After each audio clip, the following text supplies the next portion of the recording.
속에 비밀히 지키시고 그의 장막 은밀한 곳에 나를 숨기시며 높은 바위에 두시리로다. 여호와께서 자기 백성에게 힘을 주시며 여호와께서 자기 백성에게 평강의 복을 주시리로다. 아멘. 부활 후 둘째 주일 하나님 앞에 나와 마음과 뜻과 정성을 모으어 하나님께 예배 드리게 하심을 감사를 드립니다. 저희가 모여 예배하는 자리에 언제나 함께 하신 아버지 하나님, 이 시간 저희의 눈을 뜨게 하사 주의 영광을 보게 하시고 우리의 길을 열어주사 주의 음성을 듣는 아름다운 은혜의 시간이 되어지기를 원합니다. 이 예배를 통하여서 특별히 온전한 회복과 치유의 은혜의 역사가 일어나게 하시고 주님께서 주시는 평안과 기쁨의 충만한 시간이 되어지게 하여 주옵소서. 우리 주 예수 그리스도의 이름으로 간절히 기원하옵나이다. 아멘.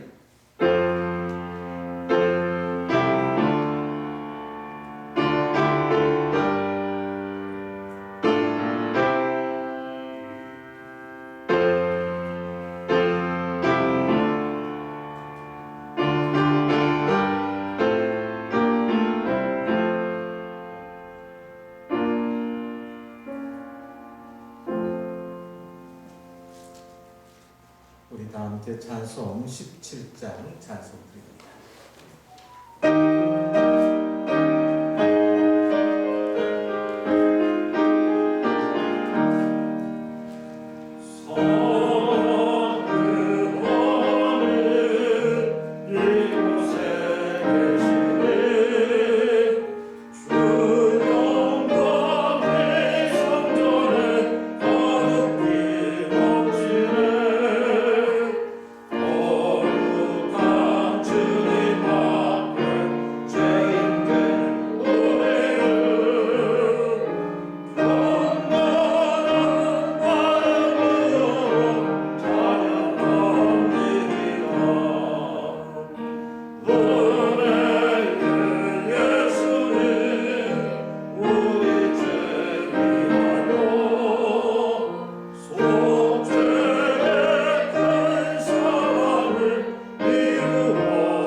신앙 고백 드리겠습니다. 나는 전능하신 아버지 하나님 천지의 창조주를 믿습니다. 나는 그의 유일하신 아들 우리 주 예수 그리스도를 믿습니다. 그는 성령으로 잉태되어 동령녀 마리아에게서 나시고 본디오 빌라도에게 고난을 받아 십자가에 못 박혀 죽으시고 장사된 지 사흘 만에 죽은 자 가운데서 다시 살아나셨으며 하늘에 오르시어 전능하신 아버지 하나님 우편에 앉아 계시다가 거기로부터 살아있는 자와 죽은 자를 심판하러 오십니다. 나는 성령을 믿으며 거룩한 공교회와 성도의 교제와 죄를 용서받는 것과 몸의 부활과 영생을 믿습니다. 아멘. 성시교독 제17번 시편 51편의 말씀을 교독하겠습니다. 하나님이여 주의 인자를 따라 내게 은혜를 베푸시며 주의 많은 긍휼을 따라 내 죄악을 지워주소서. 나의 죄악을 맑게 씻으시며 나의 죄를 깨끗이 제하소서. 물은 나는 내 죄과를 나오니 내 죄가 항상 내 앞에 있나이다. 내가 주께만 범죄하여 주의 목전에 악을 행하여 싸우니 주께서 말씀하셨기를 내가 죄악 중에서 출생하였으며 어머니가 죄 중에서 나를 잉태하였나이다. 우슬초로 나를 정결하게 하소서. 내가 정하리이다. 나의 죄를 씻어주소서. 내가 눈보다 드리이다. 하나님이여 내 속에 정한 마음을 창조하시고 내 안에 정직한 영을 세우게 하소서. 아멘. 찬송 456장 드리겠습니다.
기도하시겠습니다.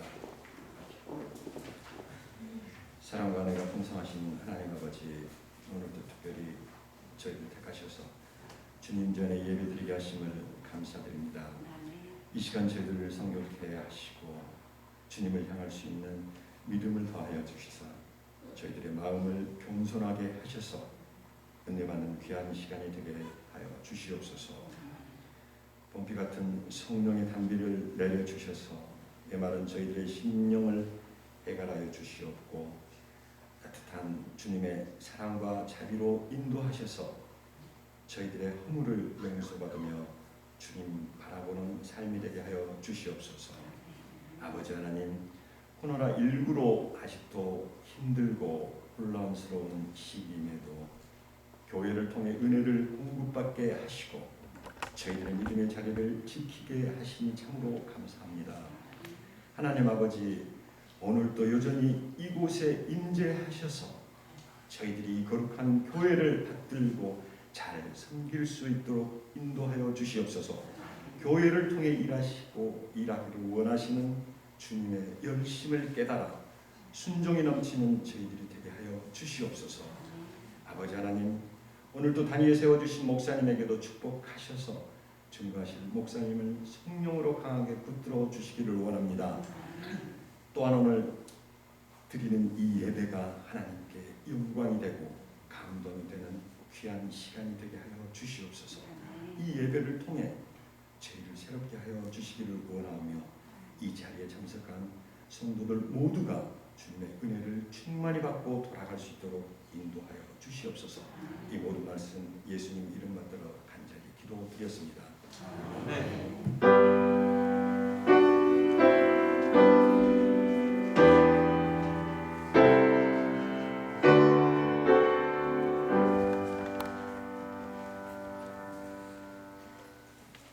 감사합니다. 이 시간 함께 보실 성경 말씀 요한복음 제21장 1절로 14절까지의 말씀을 함께 보겠습니다.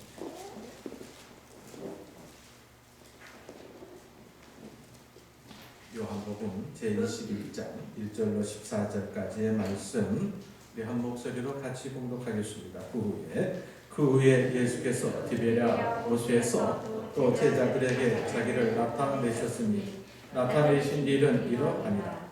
시몬 베드로와 디두모라 하는 도마와 갈릴리 가나 사람 나다니엘과 세베대의 아들들과 또 다른 제자 둘이 함께 있더니 시몬 베드로가 나는 물고기 잡으러 가노라 하니 그들이 우리와 함께 가겠다 하고 나가서 배에 올랐으나 그날 밤에 아무것도 잡지 못하였더니 날이 새어갈 때에 예수께서 바닷가에서 섰으나 제자들이 예수이신 줄 알지 못하는지라. 예수께서 이르시되 얘들아 너희에게 고기가 있느냐 대답하되 없나이다. 이르되 그물을 배 오른편에 던지라 그리하면 잡으리라 하시니 이에 던졌더니 물고기가 많아 그물을 들 수 없더라. 예수께서 사랑하시는 그 제자가 베드로에게 이르되 주님이시라 하니 시몬 베드로가 벗고 있다가 주님이라 하는 말을 듣고 겉옷을 들은 후에 바다로 뛰어내리더라. 다른 제자들은 육지에서 거리가 불과 한 50칸쯤 되므로 작은 배를 타고 물고기 든 그물을 끌고 와서 육지에 올라보니 숯불이 있는데 그 위에 생선이 놓였고 떡도 있더라. 예수께서 이르시되 지금 잡은 생선을 좀 가져오라 하시니 시몬 베드로가 올라가서 그물을 육지에 끌어올리니 가득히 찬 큰 물고기가 153마리나 이같이 많으나 그물이 찢어지지 아니하더라. 예수께서 이르시되 와서 조간을 먹으라 하시니 제자들이 주님이신 줄 아는 고로 당신이 누구냐 감히 묻는 자가 없더라. 예수께서 가셔서 떡을 가져다가 그들에게 주시고 생선도 그와 같이 하시니라. 이것은 예수께서 죽은 자 가운데서 살아나신 후에 세 번째로 제자들에게 나타나신 것이라. 아멘.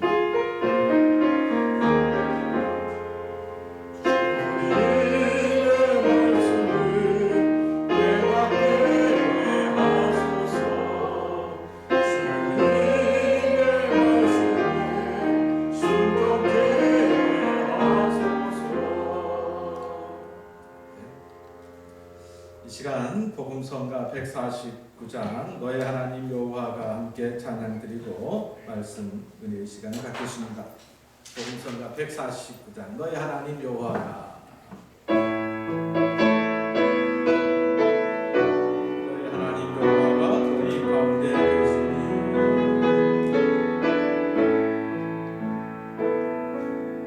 너의 하나님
14장부터 봉독하면서 여러분은 무슨 생각을 하셨습니까?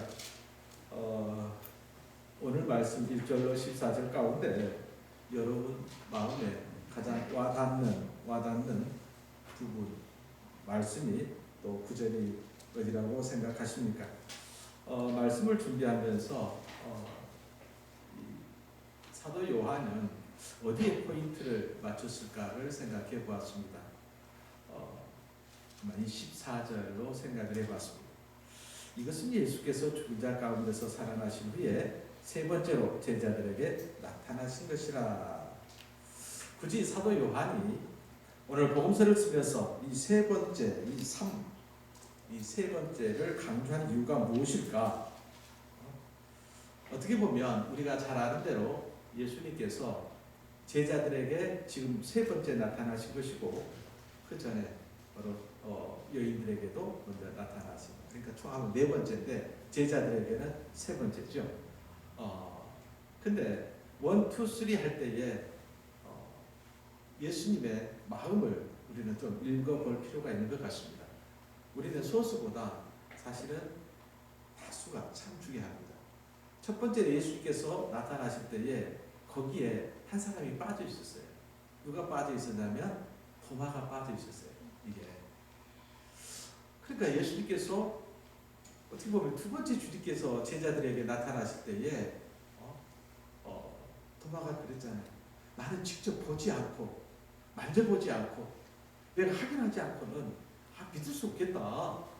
내 눈으로 직접 경험을 해봐야 되고 내가 직접 그분을 만나야겠다 라고 이야기하지 않습니까? 주님이 어떻게 하셨어요? 도마 앞에 나타나셨죠. 도마 앞에, 야 도마야, 네가 그런 말을 했다지? 네가 한번 나를 끌어안아봐. 십자가에 못 박힌, 그리고 창에 찔린 손과 발을, 그리고 옆구리를 네 손으로 한번 직접 확인해봐. 어떻게 보면 두 번째 나타났을 때에 주님의 그 목적이 무엇일까? 도마를 위한 것이 아닌가를 생각을 해보게 됩니다. 이사야서 55장 8절 말씀으로 9절에 내 생각은 너희 생각과 다르며 내 길은 너희 길과 다르다.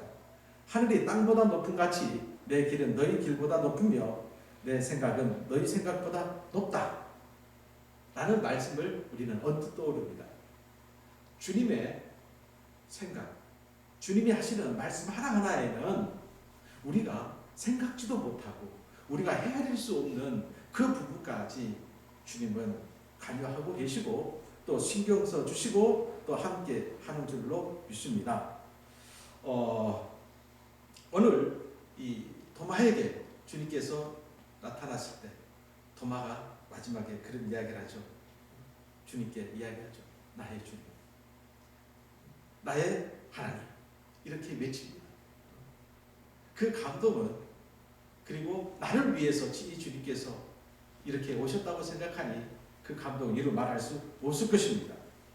자, 두 번째 부활하신 두 번째 이제 부활하신 주님이 제자들에게 이제 나타나신 자리가 오늘 21장 디베랴, 쉽게 말하면 우리가 잘 아는 갈릴리 바다입니다.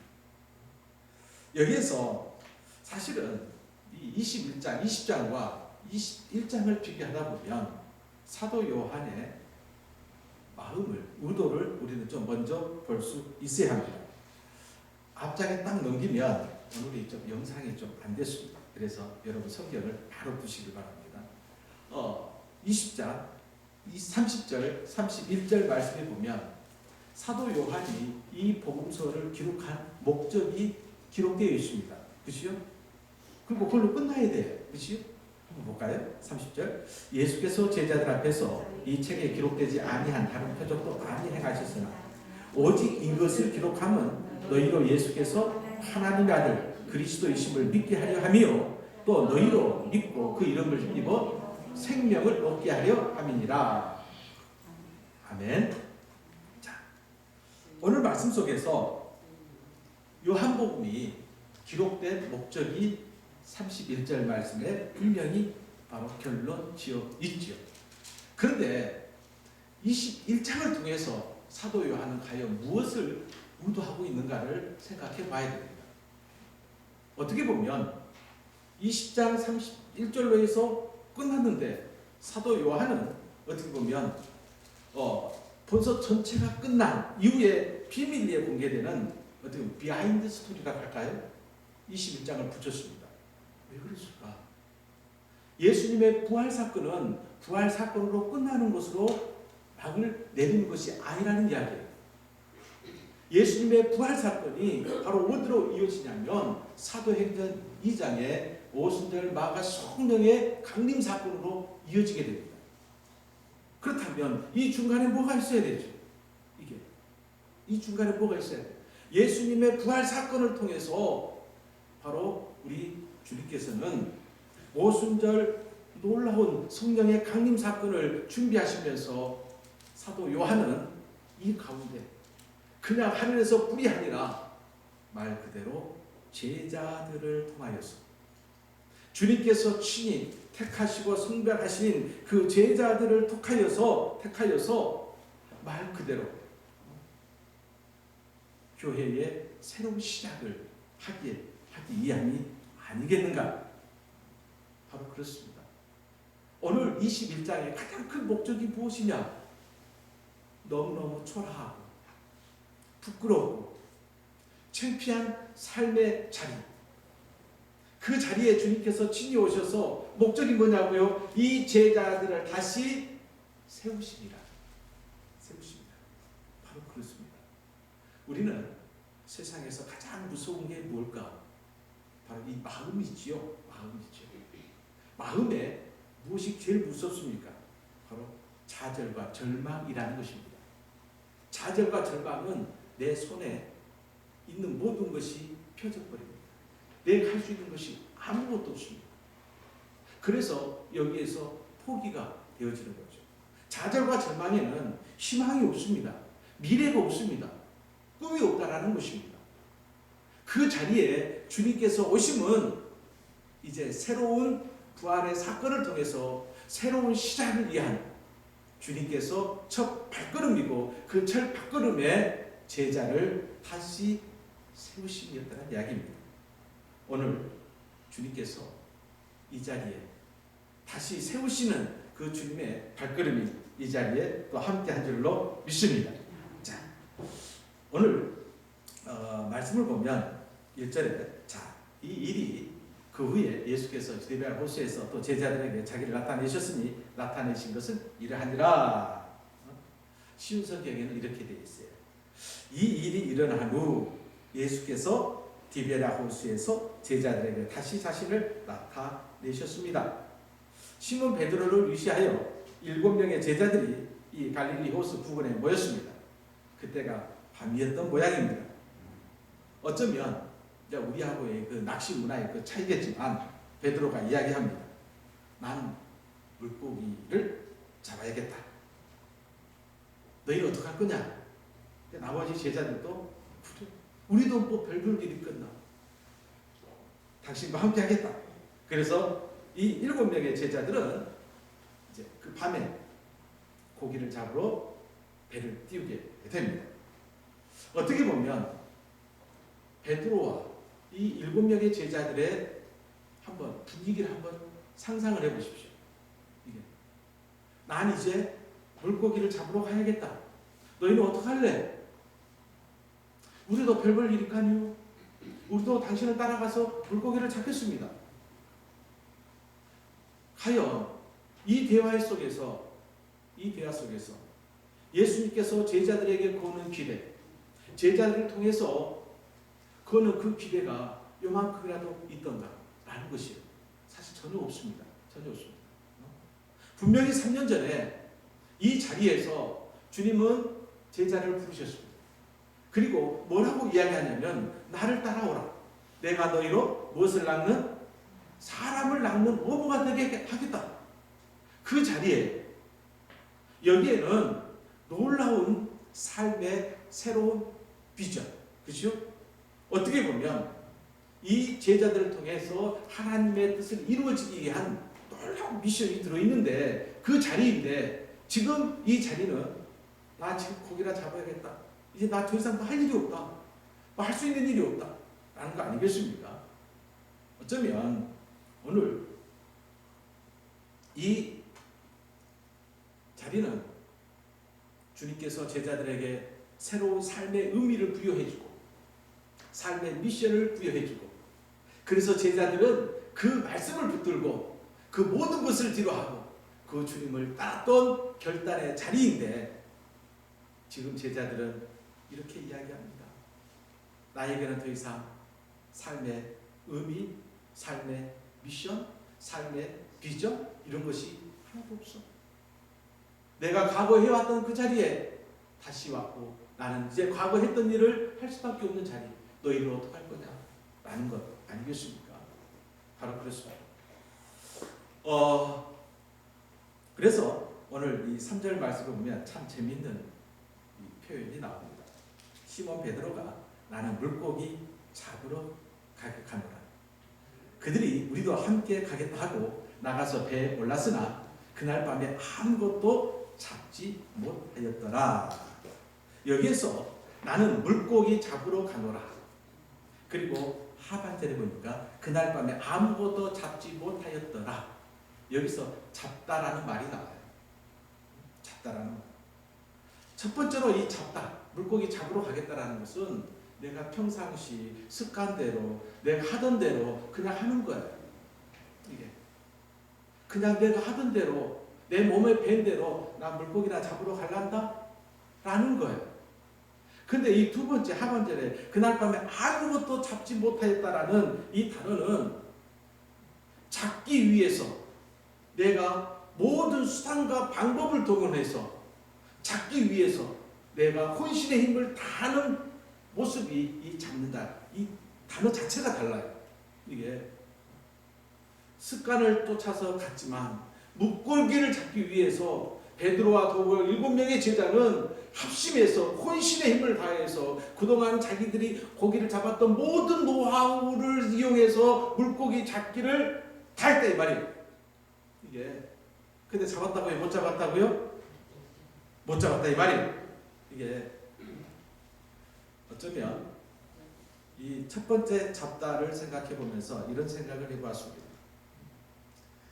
오늘날 많은 복음의 사역자, 오늘날 많은 크리스찬들이 어떤 난관에 부딪혀 낙심하거나 실패하여 넘어진다면 사실은 다시 일어나는 것이 굉장히 힘들지. 그래서 한 예가 그렇습니다.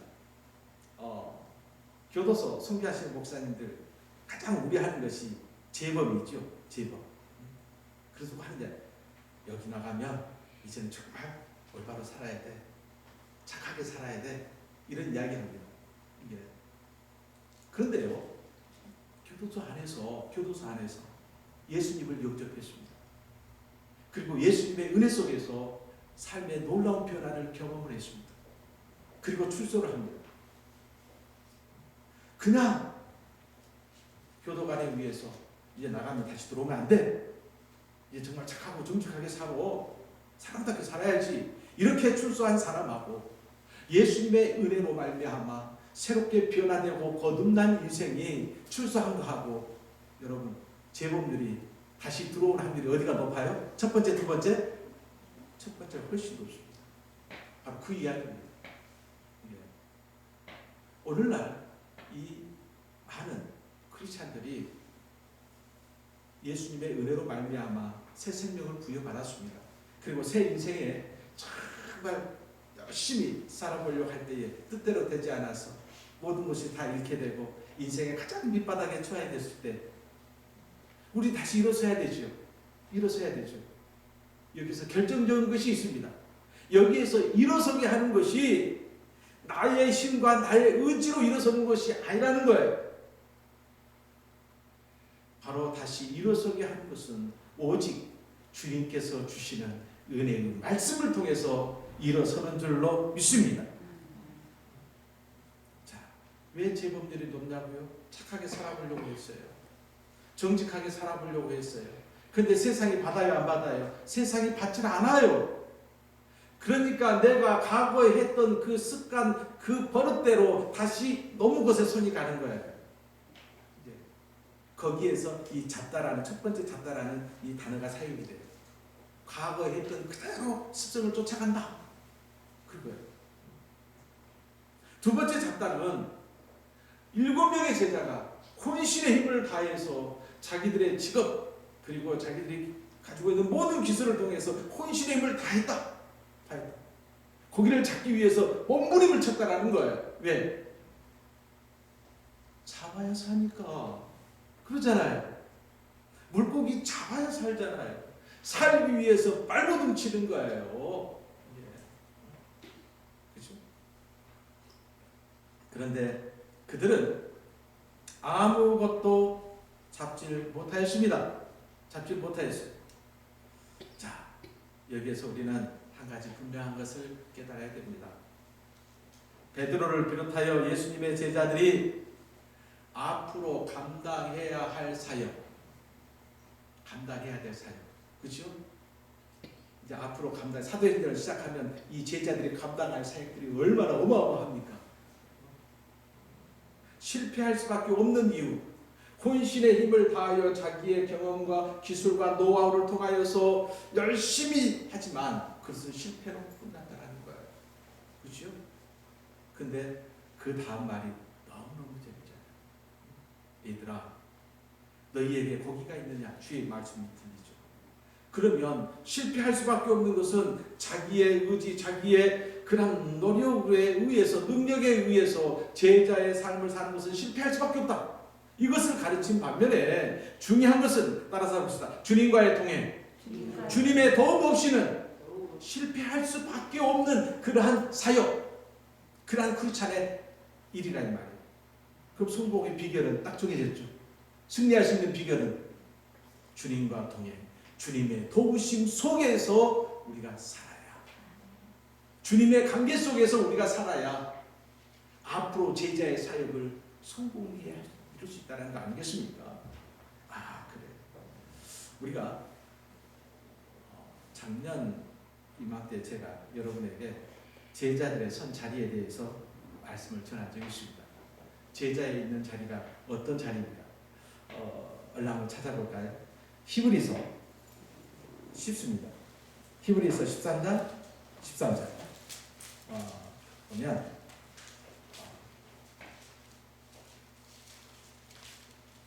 12절 13절 페이지수 369페이지 시작. 그러므로 예수로 자기 피로써 백성을 거룩하게 하려고 성문 밖에서 권한을 받으셨느니라. 그런즉 우리도 그의 치욕을 짊어지고 영문 밖으로 그에게 나아가자.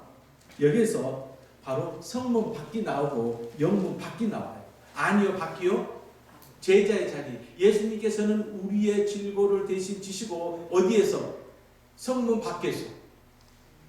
구원의 역사는 성문 안이 아니라 성문 밖, 그것이 십자가 자리라는 거예요. 그럼 오늘 이 제자들의 자리는 지금 갈릴리 바닷가에서 고기를 잡는 그 자리예요.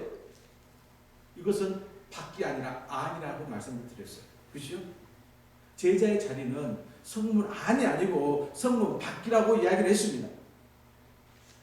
누가복음 24장 21절 말씀에 엠마오로 내려가는 두 제자 이야기 너무 잘 아시죠? 제가 그림도 보여줬잖아요. 제자들의 마음을 읽을 수 있는 것이 그 제자들 뒤에 있는 그림자의 길이를 보면 알 수 있어요. 쭉 들어져 있어요. 제자들이 그런 이야기를 합니다. 우리는 그분이 이 나라를 구원할 메시아이신 줄 알았습니다. 라고 이야기를 합니다. 근데 기다고요? 아니다고요? 그 좌절과 실망은 우리의 기대, 우리의 그러한 모든 꿈이 결국 십자가에서 다 무너져 버렸다는 이야기 아니겠습니까? 어떻게 보면 이런 제자들 앞에 주님이 지금 나타나신 거예요. 나타나신 거예요. 이것이 세 번째 주님의 나타나심이죠. 어떻게 보면 이 주님의 이 나타나심, 제자들이 그 밤에 그렇게 몸부림치면서 살기 위해서 한 마리의 고기를 한 마리라도 잡기 위해서 몸부림치는 그 자리에 주님이 나타나셨어요. 정확하게 3년 전에 있었던 그 자리의 말입니다. 이게 과연 우연일까라는 거예요. 아니죠. 우연이 아니죠. 우리 주님의 의도요, 우리 주님의 분명한 목적이 있음을 우리는 알아야 할 줄로 믿습니다. 4절 말씀에 제자들이 예수님이신 줄 몰랐다라고 그래요. 그런데 시간상을 계산해 보면 갑자기 주님께서 오신 자리가 아니라 제자들의 모습을 계속 지켜보고 있었음을 우리는 알게 됩니다. 한참 주님께서 제자들의 모습을 지켜보신 것이죠. 그러면서 이렇게 이야기합니다. 얘들아, 너희에게 고기가 있느냐? 영어 성경을 직역하면 이렇게 돼요. 얘들아, 너희가 먹을 어떤 것을 가지고 있지 않느냐? 라고 이야기를 합니다. 어떻게 보면 여기에서 얘들아, 얘들아, 이 얘들아라는 사용의 그 헬라어에는 이 의미는 그런 의미입니다. 그냥 얘들아, 친구야, 그냥 부르는 그런 말이 아니었어요. 여기서 사용되어진 단어 하나하나는 어떻게 보면 그 제자들은 십자가에 달리실 때 다 도망갔습니다. 부인하고 도망가고 저주하고 도망가고, 그죠?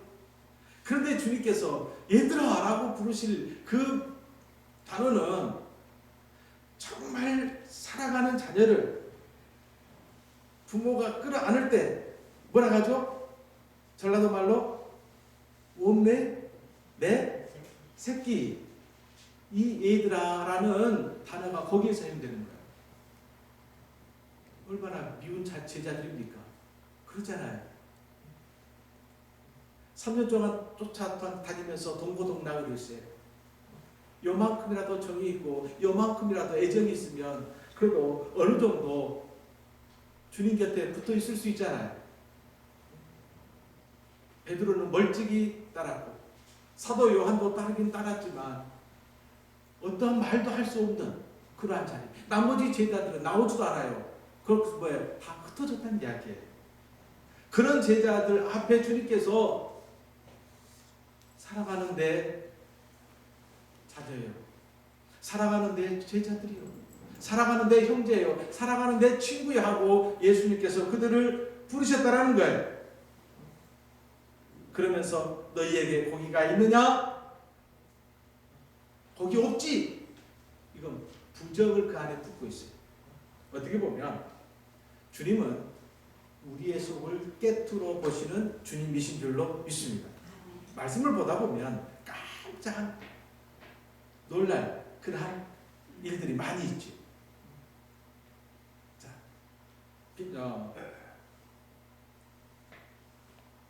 6장 한번 볼까요? 요한복음 6장 앞으로 넘기시면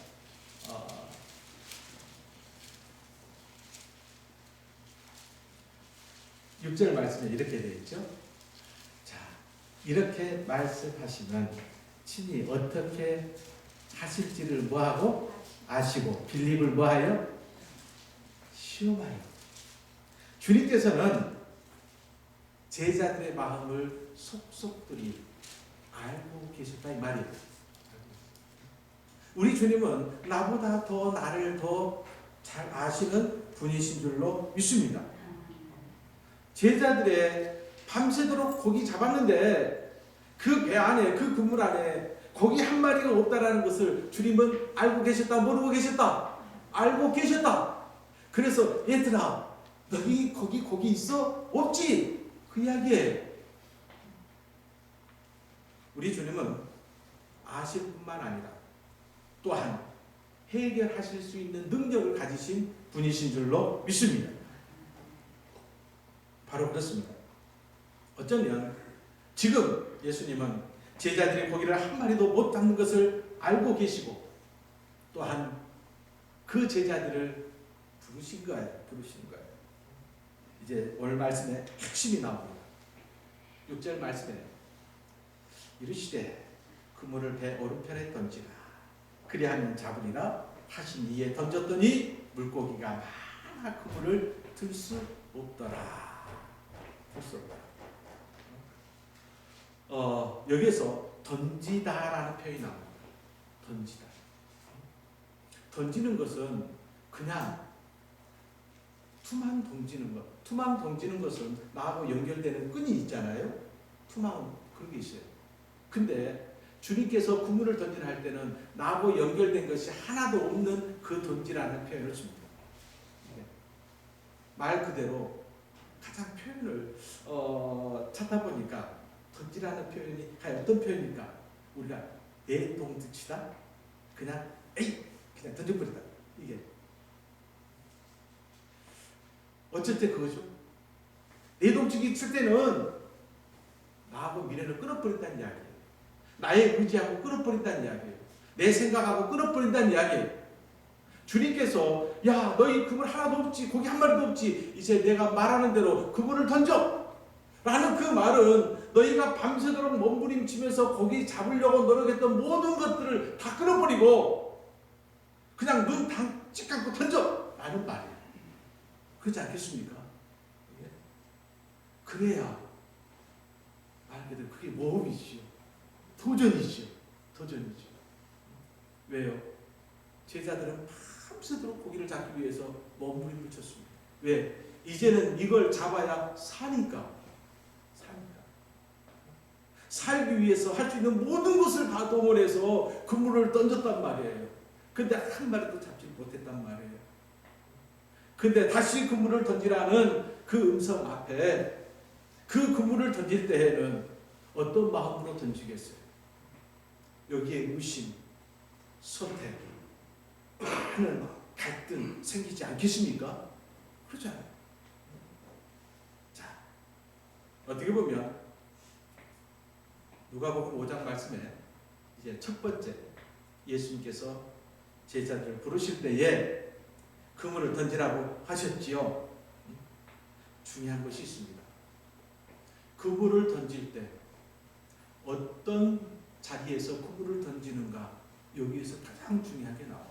앞으로 되어질 모든 제자의 사역의 핵심이라고 이야기할 수 있는 것이 무엇이겠는가가 오늘 본문에는 분명히 나옵니다. 자, 중요한 것이 있어요. 따라서 봅시다. 그물을 던지되 예수님과 관계 속에서 그물을 던지느냐, 나의 관계 속에서 그물을 던지느냐, 이것이 결정적이라는 거예요. 던지는 자가 예수님과 어떤 관계, 어떤 상태에서 그물을 던지느냐가 중요하다 이 말이에요. 우리의 삶의 자리 속에서 우리 크리스찬들의 결정력은 바로 여기에 있다고 여러분 우리는 아멘해야 할 줄로 믿습니다. 어쩌면 오늘 지도자들에게 또는 크리스찬들에게 새 일을 행하려고 하는 우리 모두에게 중요한 것이 바로 순종일 것입니다. 이 순종은 주님과의 관계 속에서 순종 아니겠습니까? 자, 말씀에 의지하여 내가 그물을 던지겠습니다. 그렇죠? 오늘 말씀 속에서도 그 던지라는 말씀 속에 그들은 순종합니다. 자, 한 가지 여기에서 좀 넘기다 보면 21장에 보면 이렇게 나옵니다.